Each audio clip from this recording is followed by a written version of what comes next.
What is the point of doing abhishek, of washing, to someone who washes everyone else? If you actually look at it, it seems totally counterintuitive. But the abhishek, the ritual ablution washing, is symbolizes something very beautiful. The consciousness is ever pure. It's like the crystal, but it gets covered by all our samskaras, all the karma. And then we start believing, I am this body, I have this problem, I am doing this. That which is ever pure gets clouded. And that's why you need to do Sudarshan Kriya, Shri Shri Yoga deep dive.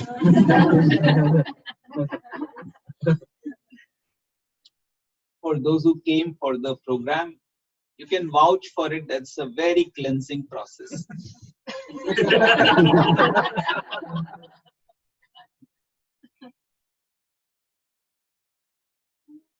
So that which is ever pure, the consciousness, gets covered by all these samskaras, by all that we put on top of it.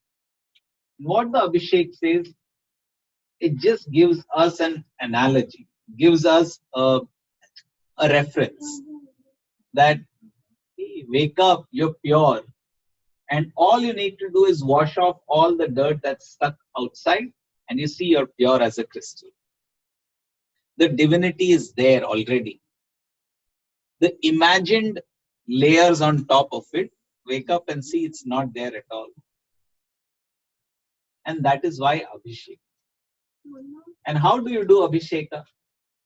You do it with water. In Sanskrit, the word for love is apa, and the word for water is also apa.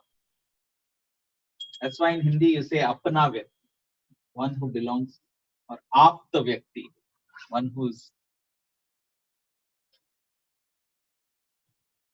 So offering water on Shiva is the outer manifestation, but what does it mean? It symbolizes offer your love to Shiva, fall in love with the divine, recognize the divinity, and that truly is Abhishek. There's no point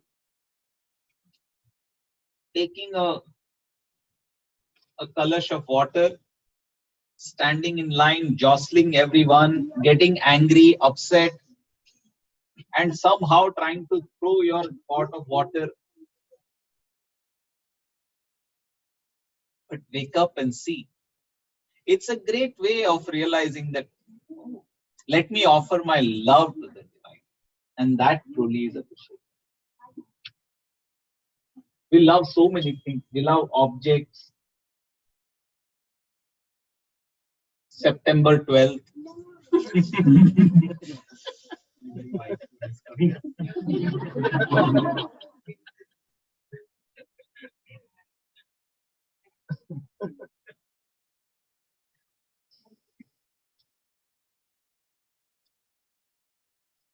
Someone slipped and fell. There was a cracking sound, and the person said, I hope it's my knee.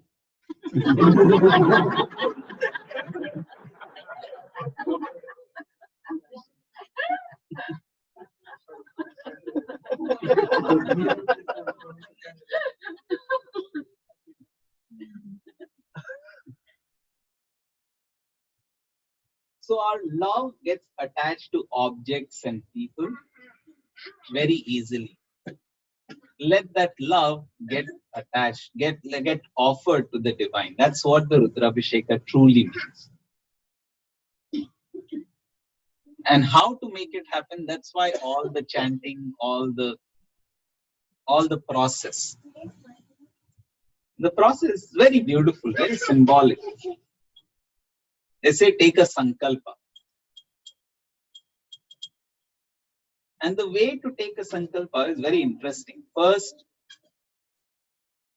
they chant the whole, bring the mind from the vastness of time and space to here and now. Vaivasvata Manvantare Kali Yuge Prathame Pade Raunchadvipe, what place? Santa Clara Nagaryam. Bring the mind from the vastness of space now, and from Vaivasvata Manvantara Kali Yuga to Vilambi Nama Samvatsarasya Dakshinayane Varsharatau Shravana Mase Krishne Pakshe Adyam Navamyam Shubhatitau. So you bring the mind from vastness of time to today, here and now. And the mind comes here and now, it becomes more powerful. This sounds familiar. There is this wonderful course called the Art of Living Happiness program, which talks about where we experience this. We heard this many times, but it takes a Sudarshan Kriya to experience the power of the Dhamma.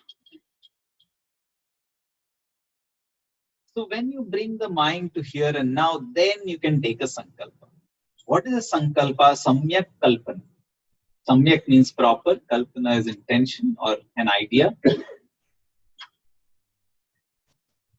Let my enemies perish is not a Sankalpa.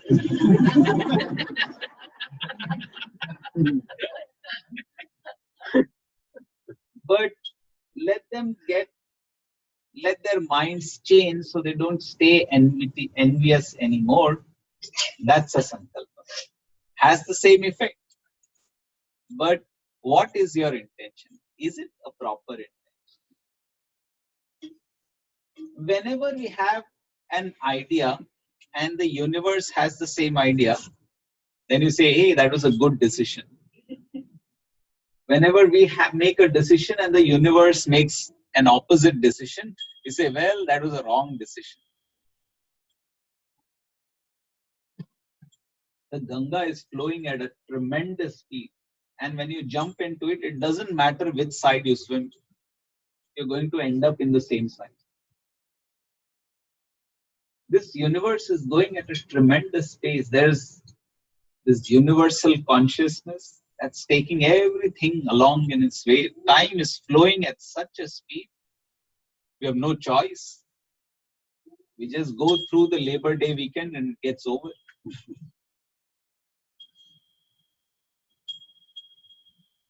In this flow of events, if this intellect could get aligned in the right way, and that's Sankalpa.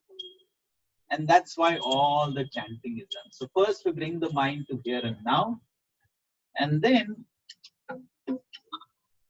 we take a Sankalpa. Take some rice and flowers in the hand and pour some water and pour it down. Akshata, jiski kshati nahi ho. That which does not get diminished is Akshata, rice. Rice is called Akshata. And flowers, that which is blossom. So you take some rice and flowers in your hand and you offer it with water. So Akshata and flowers represents your Sankalpa, your intention. That which does not diminish you. One desire gets over, the next one comes up. And flowers, that which is fully blossomed. And you offer it with water, pour it down. If you hold on to your intention, then it's your energy that works on that intention. But when you can offer it, then the power of the mantra, the power of the energy, the devatas, the subtle energy, can make a difference. So the thing with the Sankalpa is offering it, saying, well, let thy will be done. And when we do that, then a higher power takes. There is another energy that goes with this. A child comes up to you and says, Mom, I want the chocolate cake. And the mom gives the chocolate cake. The child comes and asks again, Mom, I want more chocolate cake. I want bliss balls. Mom says, well, enough for today, no more. The child is upset a little, goes away. Next day, the child comes and asks again, I want chocolate. Just because the mom did not give doesn't mean the child stops asking. Do you get what I'm saying? Sometimes we have an intention, we say, please, and then we don't get it. We say, well, asking is useless. But wake up and see. Just like a child keeps asking the mother, it knows the mother is the only go-to place. And when the mother refuses, maybe it gets upset, doesn't like that decision, yet it goes back to the mother. In the same way, you can have all your Sankalpa. And when it's good for you, the mother definitely gives. Mother has no vested interest. She wants to see you happy. But when she knows something is not so good, then makes you wait for it. So that's why when we take a Sankalpa and offer it, it's very easy to offer, but then we take it back as soon as the puja gets over. I offered the intention, but when will it happen? The way to offer an intention is to offer it complete. Just drop it. Know that what is the best is happening. And that's why they said, well, put some money. They did the arti, you put some money, or for Sankalpa, you put some money. Why? Because you get invested in the whole process. It does not matter whether you put money or not. That's a very small thing. But if you could get invested in the whole process, and you say, oh, I want to be part of that. Whatever is happening, I would like to be a part of the whole. And that's why they usually did all the economic part came into the puja. So someone would make the prasad and bring, someone would bring that. So you become invested in the whole. That's the whole idea. So the puja will happen, some of us will chant. Those who can't chant, don't worry, it's being done for you. Just like the pilot flies the plane and the passengers also reach the same place. It doesn't happen that the flight goes to Bangalore and you get stuck somewhere in Frankfurt. Wherever the pilot goes, the passengers also go to the same place. So some people will be flying the plane, but everyone will reach the same place. So just relax, enjoy the flight. And all of us who are here, who have registered for the Sankalpa, and it's not the rice and the flour that makes a big difference, but this attitude of offering that makes the biggest difference. Yet, if you want some flowers, there are some flowers. If that makes you complete, you can grab a few flowers.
anyone can learn to chant mantras.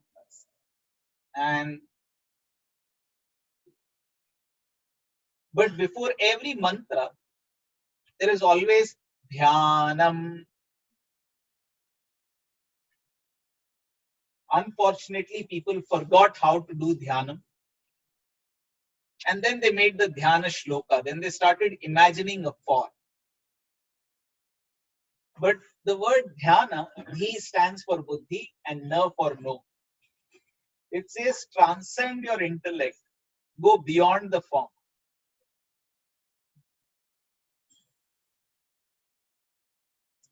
When children are small, they ask,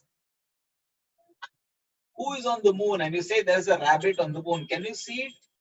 And the child says, yes, yes, I can see the rabbit. But when you grow older, then you know there is no rabbit on the moon. When the mind is immature, it needs the rabbit on the moon. All the representation, the form, is just so that we can make a connection.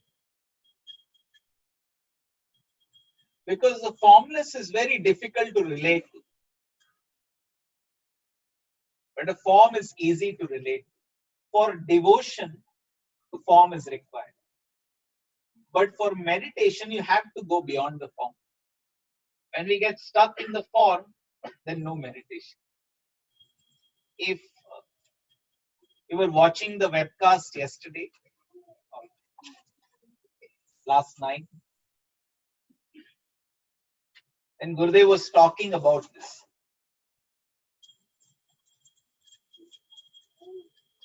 About sattva. How many people watch the webcast? Oh. No, it's you can still go on live.artofliving.org, and for the next 30 days, the video will still be on. So if you want to listen to Gurudev's amazing interpretation of the three gunas, the 14th chapter of the Bhagavad Gita, it's simply brilliant. So you can still go and recap all those chapters. It's available on live.artofliving.org. But yesterday, Gurudev was saying,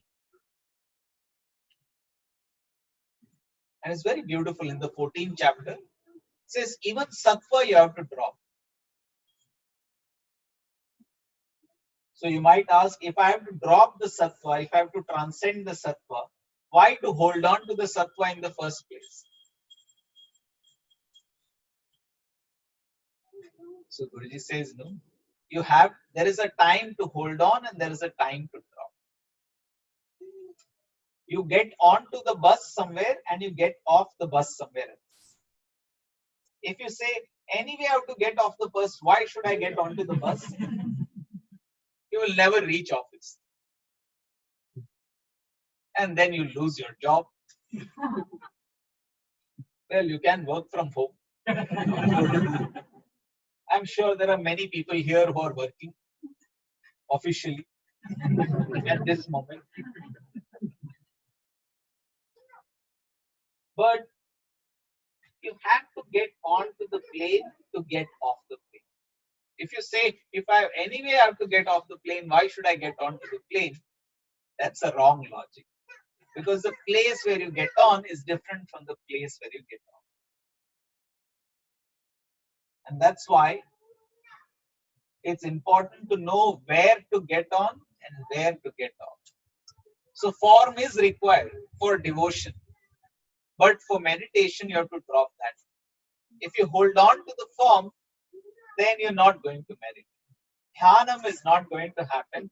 And if dhyana does not happen, then the mantra loses or does not have the same impact. For all these mantras to have an impact, it is meditation that creates that impact. If I speak here when everyone is silent, then you can hear what I'm saying. But if I go to a crowded farmer's market, where everyone is saying something, there's a lot of background noise, then whatever I say, it is only a few people will be able. It's not very clear. And that is why for the mantra to have an impact, first you need to do dhyana. Let the mind settle down. The excited mind, the engaged mind, the mind that holds on to name and form, first let it settle down, then the mantra can also. That's why this process of dhyana and then mantra.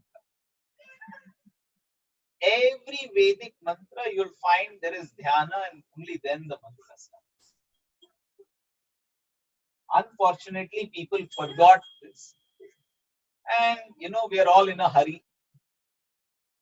Instead of being in hurry, we are in a hurry.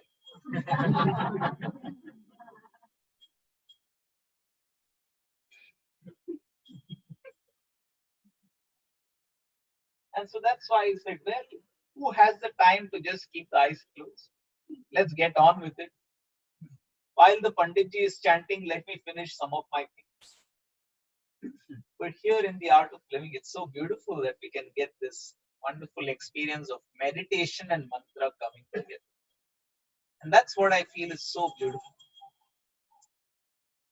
And the more this can happen, the more people can benefit from the impact of the mantra.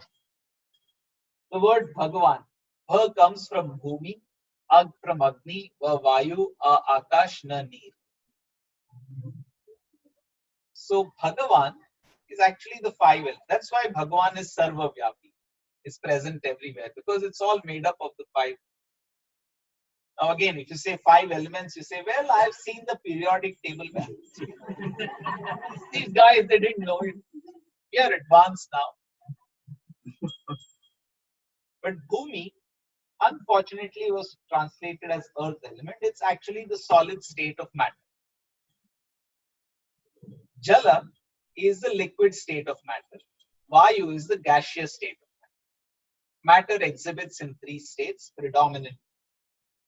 Don't get into the plasma state for now. If you look at the whole universe,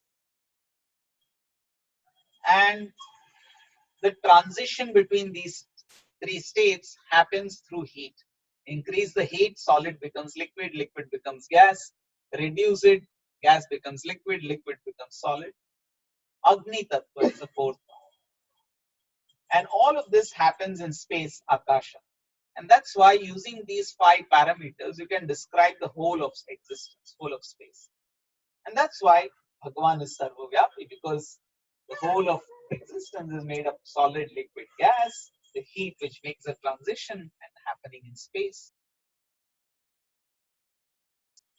And when we are sitting here, there is the Prithvi Tattva, there is the solid. You have the idols, you have the Shivlinga, you have all the materials. There is the Jala Tattva, you have the Abhishek, you have some liquid pouring. There is the Agni Tattva, there is a lamp, you do the Arati, there's fire. There is air, you chant some mantras. And there is Akasha, or there is space in which you do it. Doing it here in this space is different.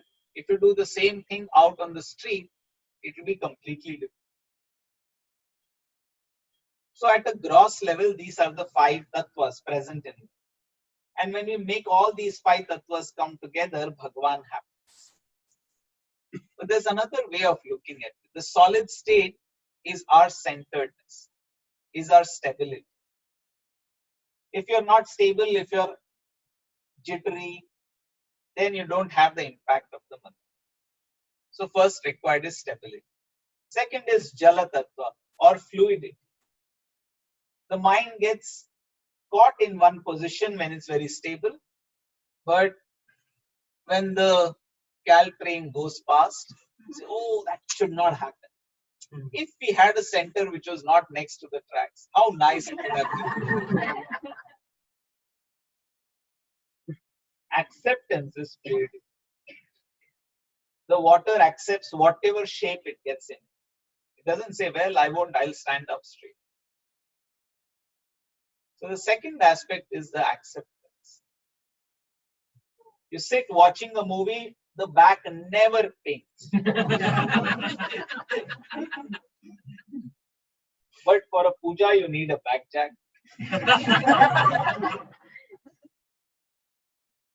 Acceptance. The second, the fluid. Jala Tattva represents that. Vayu Tattva represents the pranayam that you do. Unless you invoke the prana, the subtle energy that we are, that's where the mantra has an. And that's why in every puja, pranayame viniyogaha will always be there. The Panditji will say, touch your nose and move on. But when we do the pranayam, then we enliven the prana. And that's the vayu aspect of the Bhagwan. Neer, water. Jala Tattva is already done. Agni Tattva, the fire element. If you are doing a puja after eating food, you will start burping for sure. Deep state of meditation will be achieved, but it might end up horizontal. You might find spontaneous ujjayi breath sound coming out.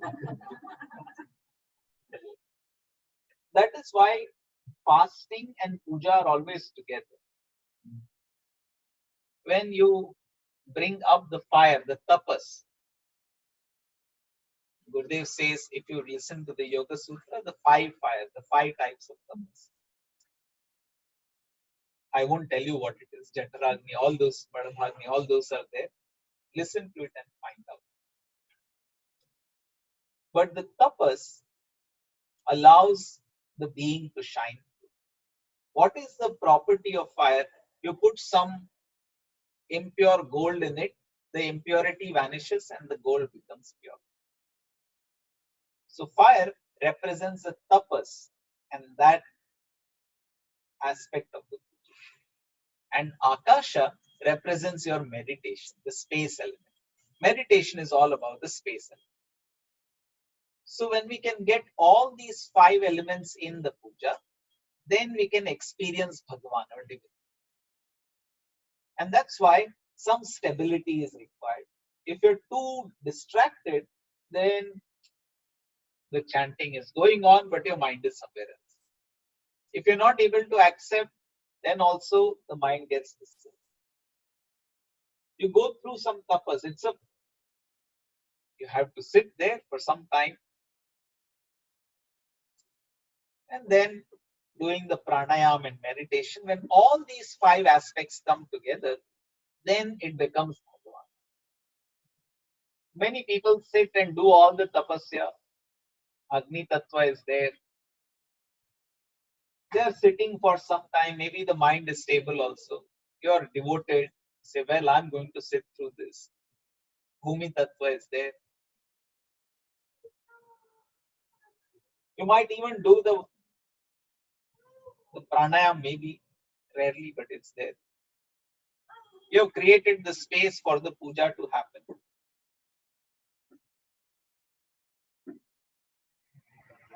But if you're not meditating, if you're not doing the pranayam, then the va and the a is missing. Then Bhagavan becomes Bhagan and you feel like running away.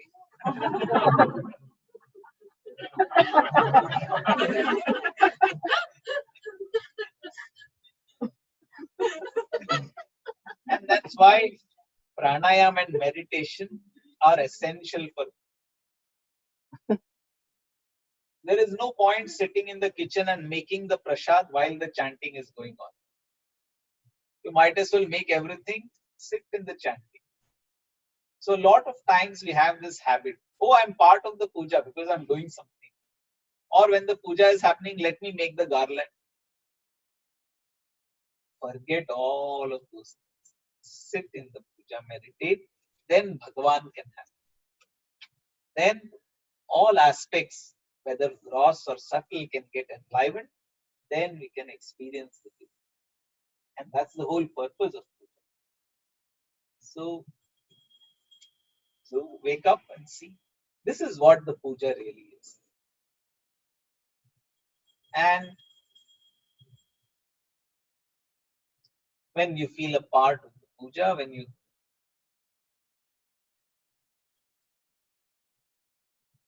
then the puja makes an impact. In the Bhagavad Gita, Krishna says 4 types of people come to the divine. Arthi, Artharthi, Jignasu, Jnani. Arthi, one who is miserable.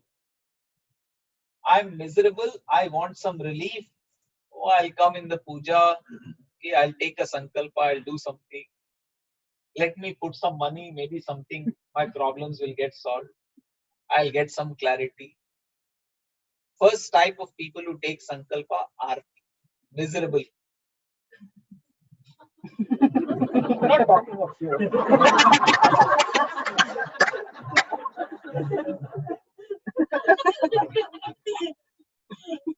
The second is artharth. Artha means you want some exchange. Oh, I have this intention. I'll give 1 coconut, give me 5 marks. We've all done this as students. Usually you do it before the result, not before the exam. At least if you do it before the exams, it makes sense. Let me do better. You do it before the results. 5 ज़्यादा मिल जाए प्रभु.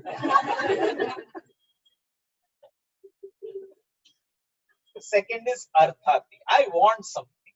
I have a requirement, and I have the faith that if I do this, it'll help somehow. I don't know how, but it's going to help.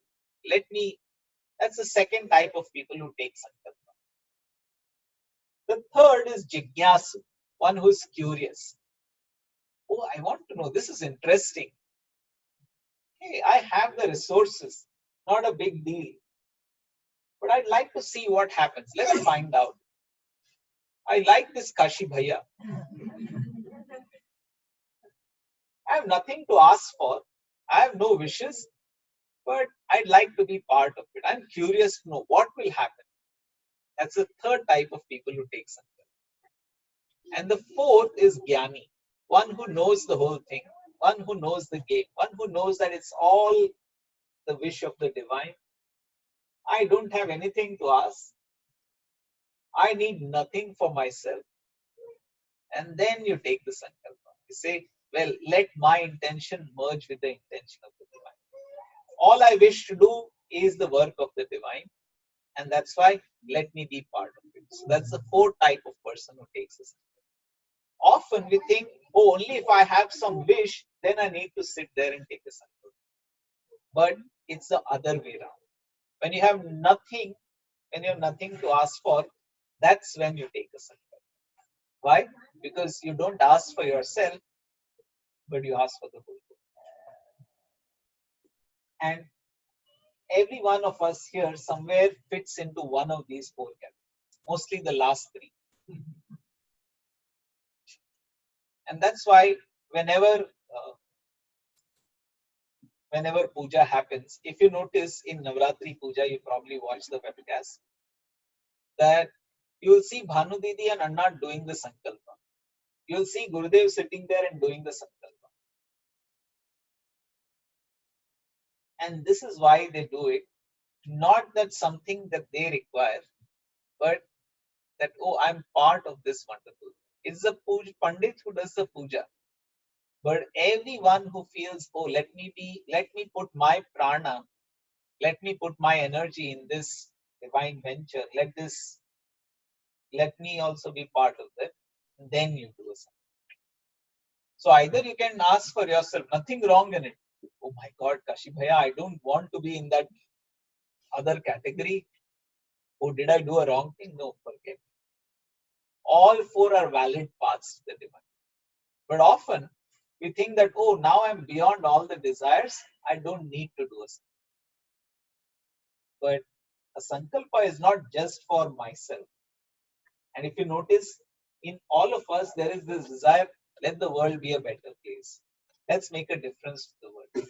And so, with that attitude, you can definitely do a Sankalpa. Does this make sense what I'm saying? So, I also happen to be the trustee for Vedic Dharma Samsthan, the organization that does all the pujas and everything. And this Navratri, we are coming up with a very nice way in which everyone can participate in Navratri. So it will get announced, but this is a sneak preview. Don't tell anyone, which means you can post on WhatsApp.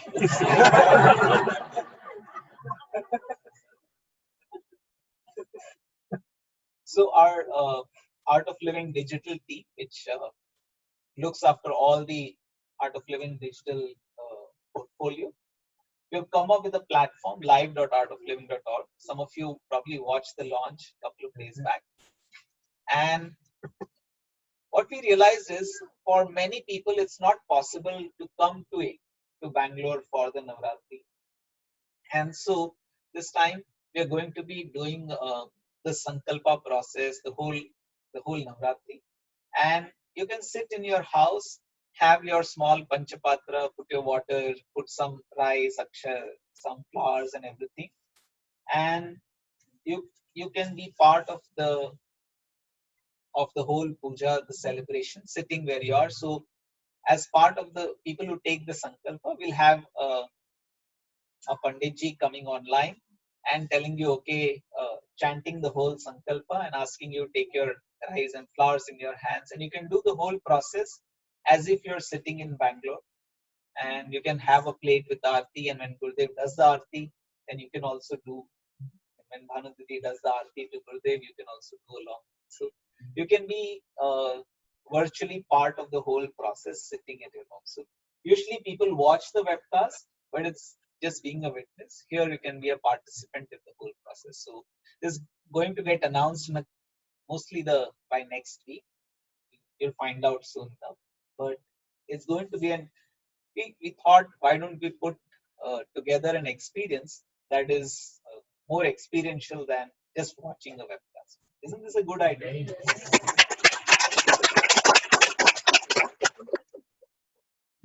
Immersive experience. Well, you know all the technical words. Yeah, maybe next time we'll do a live 360 so we can put a.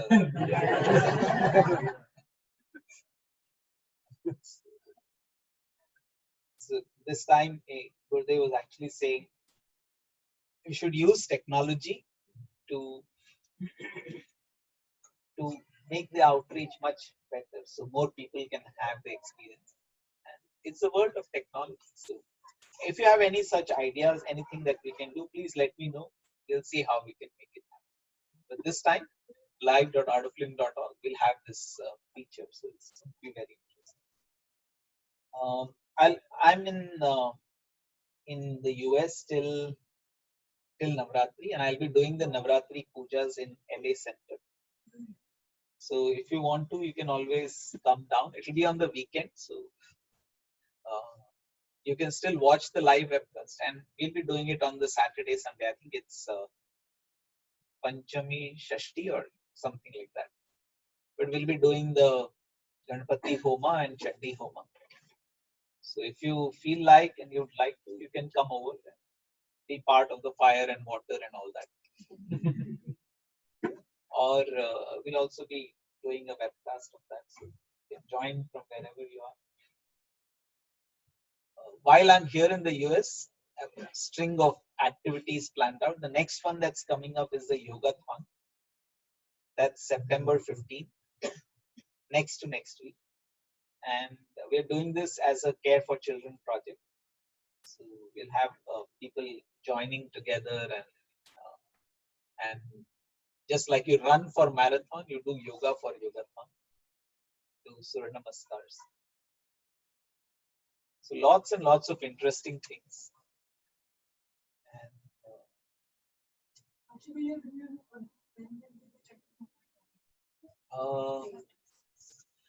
If you can, we should announce it in the Art of Living LA Facebook page.